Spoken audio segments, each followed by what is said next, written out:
He has been so good to me. I'd love that. Good morning. What a beautiful day to do Mother's Day as well. My goodness. I have been blessed. I know it's been 30 years of being in relationship with your pastors. And it is a blessing to call them, well, more than friends. I was telling them that they're on our emergency contact list. And as a family, because we have a son over nearby at university, we were just recently going through. Now, if anything ever happens, remember, and then we went through the phone numbers, and so we got your number. Something happens, you're going to hear from us. Oh, hey, I just want to take a moment and acknowledge our mothers.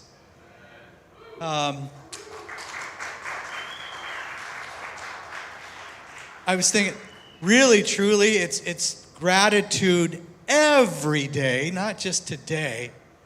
And gratitude, because gratitude means we've assigned high value. And we have assigned high value to our mothers. Now, I do want to mention, there is something called mother guilt. Have you ever heard of that? Mother guilt says, I made mistakes, I wasn't good enough, and my kids aren't where I want them to be. And then there's all these emotions. Can I just acknowledge that every mother has that? And with God, it turns out all right, so hang on. It really does. But the reason you feel that way is because of your deep, deep love for your kids. It's a sacrificial love, and so you are honored and cherished today. I just want to mention that. I know sometimes there are strained relationships. I know sometimes that maybe things aren't where you want them to be, but do not lose hope. We have a redemptive God who restores relationships. So you are to be blessed today, and blessed means to have divine favor. So we speak that over our moms today.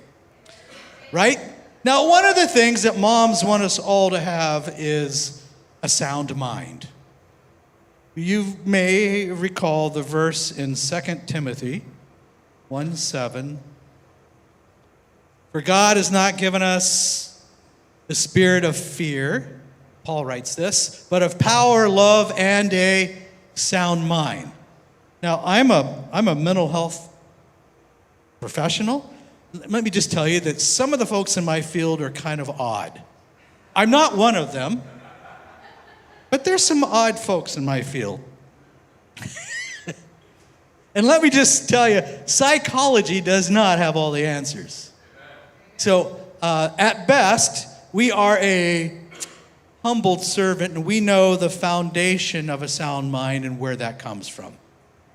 But as we look at, okay, sound mind.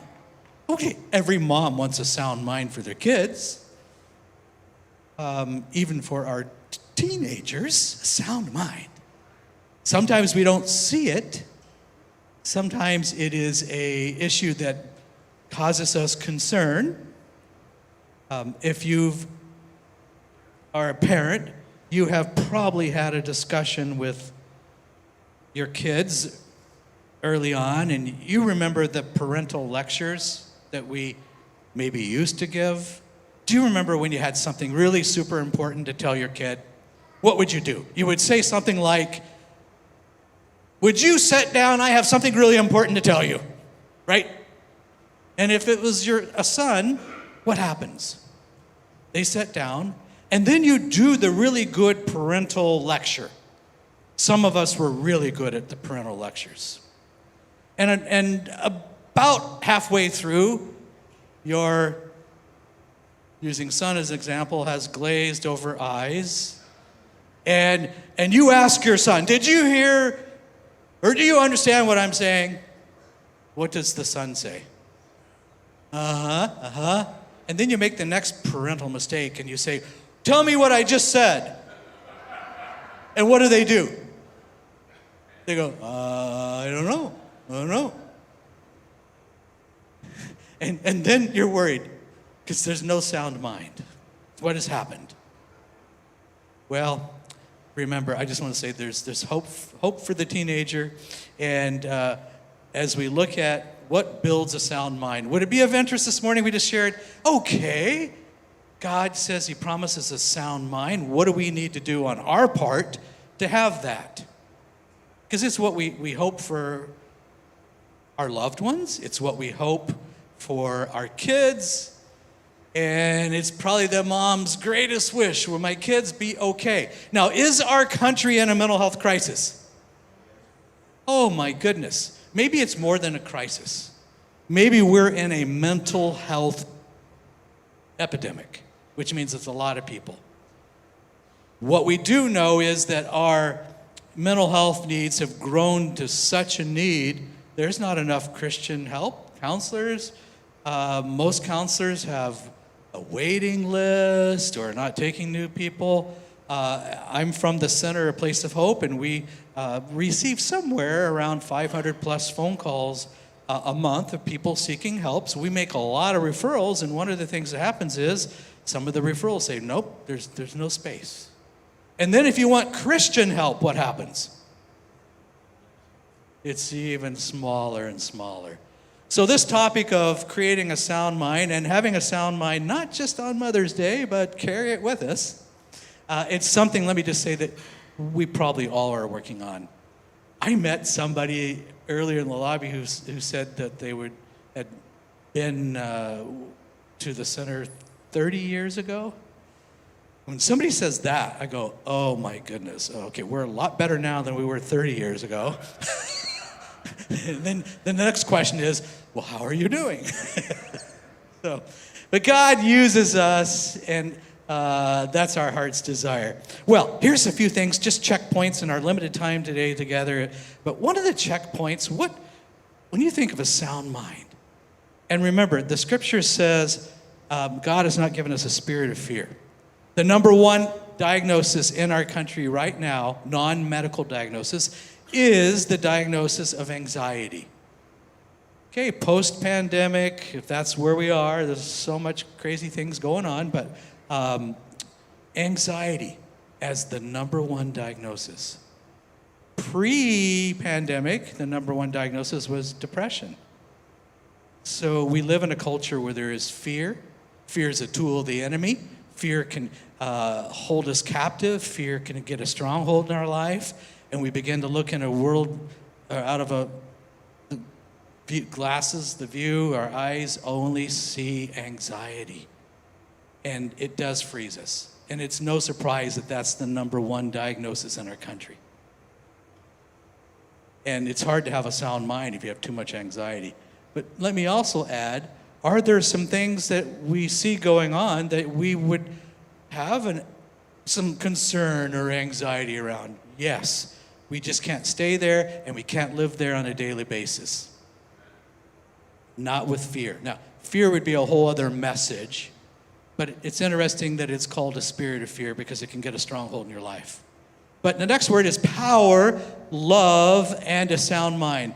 Well, here's one of the factors. This is a little, you can do a little checkup from the neck up. Now, this is not necessarily about you, and this is probably not when you do the elbow to the person next to you. But maybe it's a neighbor or a loved one that's not here. But one of the factors, it's hard to have a sound mind if we have hidden anger in our heart. Hidden anger in our heart. What's that look like? Well, could be hidden hurt, another word. When we look at what people are seeking help for, right now, people use the word trauma. And they will call and say, I have had so much trauma. I have been traumatized. You just don't understand how bad it is. I'm traumatized. Well, by the way, the last 3 or 4 years, have we all had a little bit of trauma? I mean, it's a word that encompasses a lot, but that's what people are feeling. I've been traumatized. My most recent book is Triumph Over Trauma, because we need not to stay and live in trauma. But hidden hurt in our life could represent trauma. Hidden secrets in our life could represent trauma. Hidden abuse or those things in our life that we try to put in that little box and just kind of ignore, that can represent hidden hurt or hidden anger in our heart. There's obvious anger. There's a person that could be a rageaholic, and you see it. It's visible, but there can be a lot of hidden hurt, hidden anger in our heart. So here's some checkpoints. If I constantly have a disagreeable attitude, if I'm constantly negative, if I have bitterness or resentment in my life, I'm pretty toxic then, because hidden anger in our hearts affect all of our relationships. It's a toxic poison we don't even always realize. How about the person that has what I'll call the spirit of blame? And it's the person that no matter what, they don't take much self-responsibility, but they are pretty good about blaming everyone and everything else. One of the hallmarks of a healthy person is they take self-responsibility. And I think that's part of the integrity that God calls us to live with. We take responsibility for our mistakes. So those are a couple thoughts around, hidden anger, hidden hurt in the heart. We could do like an all-day seminar just on that topic. But it's a checkpoint of, there's 4 of these we need to look at. It's number 1.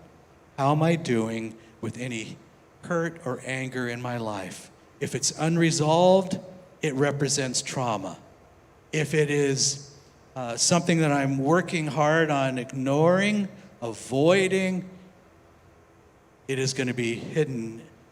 And until I speak the truth and deal with that, it's hard to have a sound mind. It's a poison to the sound mind. Number 2, you probably have noticed this one. People who reflect and live with a sound mind, and by the way, it's not an either or. We're all working on it. We all are growing. But the one we need to really look at is number 2, forgiveness. How am I with forgiveness? Am I an active practitioner of forgiveness? Now, I can tell you, in all the continuing education that us mental health people have to do, in all the available classes, there is not one that I have ever found that is purely on the topic of forgiveness. Isn't that interesting? That is a hallmark of a healthy person. Have I learned to both receive forgiveness, and have I learned to grant forgiveness? Many years ago, we have 2 sons, many years ago when they were quite young, and you remember the car seat days, and some point I was going somewhere with both of them, and one's in a car seat, and you know that kids pick car as their favorite place to have conflict. Have you ever noticed that? Kids in the car while you're driving is when stuff happens in the seat behind you. And sometimes, you usually say, knock it off or whatever. But sometimes you have to pull over and figure out what in the world is going on in the back seat. We thought early on that forgiveness was so important, we were going to teach our boys how to become initiators of forgiveness. And we had a little process you were supposed to do. They're little kids. We thought, boy, you get forgiveness down early on in somebody's life, that's a big piece. So, if you did an offense, you're supposed to go to your brother, in this case, and you're supposed to say, use their name, I'm sorry, say what you did, and will you please forgive me? Sounds like a pretty simple process, right? The other kid is supposed to say, yes, I forgive you. And then they're supposed to end an embrace and a hug. Beautiful little process if it would just work. The day I'm in the car, I'm open up the door, and whatever's going on is going on. Who even knows what's going on? But when it got to the part where I was trying to do the forgiveness, one son said, no, I'm not ready yet. I go, oh, how many times do we do that as an adult? We say, nope, I know forgiveness is important. I gotcha, but not yet. But a sound mind requires forgiveness. Forgiveness of self. Otherwise, we move towards bitterness, resentment. And if we have unforgiveness in our life, we'll have difficulty resolving conflicts. We may even think about vengeance. We may think about withdrawing from people. If we have unforgiveness, it's hard to trust. We may have a lot of suspicion, can't trust anybody. So forgiveness, or the lack of forgiveness, is a powerful poison that will affect everything. If I have unforgiveness, it's probably pretty hard to have a sound mind. Now, the forgiveness of self is another really big one. Oh boy. And that's probably what we see in our clients' lives when we work with folks. The forgiveness of self. You don't know what I've done. You don't know how I've ruined my life. I can never forgive myself. But that's a very important piece to your recovery. And it doesn't mean excusing what you've done, but it does mean cleansing your life of bitterness and resentment and regret, because God provides redemption and restores the years, and what was mistakes that we've all made can be used to create great good. And God does that. We can't do it, but God does that. All right, that number 2, that's all forgiveness. You probably noticed number 3 is people who have a sound mind live with a sense of gratitude. I'm going to say daily gratitude. Gratitude is a very interesting lifestyle, because you choose to be gratitude. You choose to live grateful. And one of my greatest lessons of gratefulness really came back in our personal lives, and my wife LaFawn, when she had a cancer diagnosis and 12 years ago, and those dark days of chemo and all the things you go through, she started something that I felt was really remarkable, that was related to gratitude. I know every day, no matter how bad she was feeling, she would get up, go over to the same chair, and she had a journal. And it probably took me a while to even ask, but she had started a gratitude journal during the deepest, darkest, and the period of chemo, and practicing gratitude and writing it down.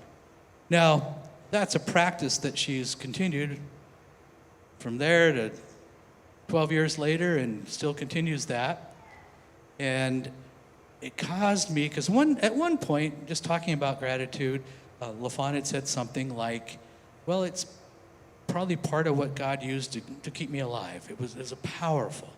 And I began to look at gratitude. You know, there's been studies on gratitude. There was actually research and money spent to study what difference does gratitude make in a person's life. And you know, every day we hear the phrase, count our blessings. That's part of gratitude. And can we have gratitude during the deepest, darkest times? Yes. Part of a sound mind is to focus on the gratitude. God is at work. And there was an interesting study that Harvard did, back when Harvard used to be a school. Right? It was a while ago. But it was a 40-year study studying men. And so you could be a part of this study. As freshmen in college, oftentimes sign up to be a part of studies. You can sign up, and you didn't know what they were measuring. Now, I remember being a freshman, and I always signed up for those crazy studies. So, but they had a large group of men that were followed in a study for 40 years. They had to report in once a year and answer questions and whatever else they did with them. But the men had no idea what they were studying. Well, 40 years later, they published their results, and now it's a big book of this 40-year longitudinal study. And the study was really about optimism. Optimism is something that's produced when we have gratitude. I have gratitude. I have a belief that I have a peaceful, positive future. Optimism is future-oriented. And here's what the bottom line. This was just with men. So there's hope for men. That the men who scored higher in optimism actually had fewer relationship problems, fewer health problems, and reported longer, happier, more satisfying relationships and had a lower divorce rate. Optimism. It does make a difference. Gratitude. It's a point of focus for those that really are cultivating a sound mind. Next, number 4. How are you guys doing? Good, just checking in. Number 4, if I'm going to have a sound mind, I have to be free from compulsive and addictive behaviors. One of the things that happened post-pandemic is we saw anxiety skyrocket, and shortly below that was anything related to addictions. Addictions have, as we know, as we see it, addictions have taken a stronghold on so many people's lives.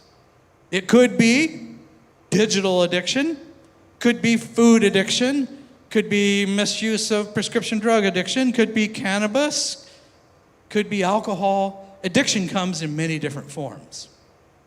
And during the middle of the pandemic, I remember this whole thing we used to say, virtual work from home? Some may still be doing that. Boy, was it hard to get people back? Yeah, it was. But I did have a conversation with a HR department manager at a technology company not far from here. And asked questions about how's it going with the whole work from home deal. She said, well, not that well. We really can't manage people remotely. And she said, and I think some are using alcohol. Okay, what does that look like? Working from home, drinking. So we did have a technology person that came for help. And the questions that were asked is, yes, he said, well, after about 3 months, I started to drink about 4 o'clock in the afternoon. Okay. But then he said, as time went along, I started to drink, starting at 1 o'clock. Okay. This is somebody who's doing computer coding, a coding of some sort, which explains why nothing worked during that period. Just kidding. But addiction creeps in at times, subtly, it sneaks into our lives. It will rob you of a sound mind. The person who has the secret relationship with food that nobody else knows about. And you would rather, I had a gal once tell me, you know what, it's easier to be with food than people. And people become more intimate, a false intimacy with whatever substance it is, food, alcohol. That's their choice, that's where they go to. A secret life of addiction will produce guilt, shame. We begin to make poor choices, and we end up living a very chaotic life. That's not a sound mind. You probably noticed that a person with addiction is a person that really they'll isolate and they'll choose that substance or whatever that is, they'll choose it over people. That pulls you more and more out of relationship. Addiction robs us of intimacy, robs us of ability to have good relationships. So I want to mention that one. And finally, the last one I want to mention this morning is a sound mind has power over the tongue. This is really an important one. A person that does not have good tongue control. Now, I know we all may think things that we might want to say that may not be really helpful. But when we refilter it and put it through maybe a godly thinking process. Now, if we have poor tongue control, we're probably using more of this old primitive part of our brain in the back, the amygdala, God designed us in such a remarkable way that where we make good decisions is right here. This is the prefrontal cortex of our brain. That's where you make good decisions. Well, if I'm full of anxiety and I'm full of fear and maybe I've got an addiction going, the blood flow changes in the brain the way God made it. I'm probably not making really good decisions, and I'm probably being more impulsive with my tongue. We know the verse, and I made a note of it here, Ephesians 4:29. Don't let any unwholesome talk come out of your mouths, but only what is helpful for building others up. Proverbs 18:21. Death and life are in the power of the tongue. A sound mind. No, by the way, we all make mistakes, right? But remember, we're initiators of forgiveness. We say something, we go, oh, whoops, and we seek forgiveness. We have a correction system that works. That's a healthy person. And we're seeing a lot of examples of the unhealthy use of the tongue these days, aren't we? I mean, it's everywhere. Everywhere. And so today, our challenge is continue to develop a tongue that blesses, a tongue that speaks the truth in love, and a tongue that is really there to do our best to resolve conflicts, but it's never about berating a person. It's never about putting another person down. It's never about blame. I really want to be a healthy problem solver and speak the truth with love, the power of the tongue. And we also know this. When I was looking at the different studies on what difference does it matter what we speak. Again, some of the amazing things that have been studied, people that speak and live more out of gratitude over time, and we know that certain angry words and so forth really do ultimately begin to alter brain chemistry, ultimately begin to have an effect in our lives that is, when I say alter brain chemistry, we know that the power of gratitude changes the chemicals in our brain called serotonin, dopamine, and God wired us that way. And so the power of the word. And we want to be a blessing, right? So as we look at, okay, there's 5 things that really represent the power of the tongue. We're all working on these, all of us. And I want to also, we all want to reflect health. We all do want to reflect the love of Christ. And that's our heart's desire. And so really today, on Mother's Day, we are going to it's not a one-time decision, but we're going to keep making a redecision that I am going to keep working on, because the world needs more sound minds right now, right? I'm personally going to do my part to live and practice the best of my ability what represents a sound mind. And I also want to say there's difficult situations. Do not lose hope. There are situations, it could be a loved one or a very difficult situation. I can tell you hope comes when we begin to feel like there's a plan and we begin to put a plan together. And we can put plans together that help us create a sound mind. Sometimes it requires us looking at things in our life that are hard to look at, but we need to do it because we really want to live at a place of peace when we're not seeing this in the world. We want to live in a place where we carry that spirit of joy when we're not seeing it in the world. And we have our reason for hope, don't we? Thank you for spending a few minutes with me today.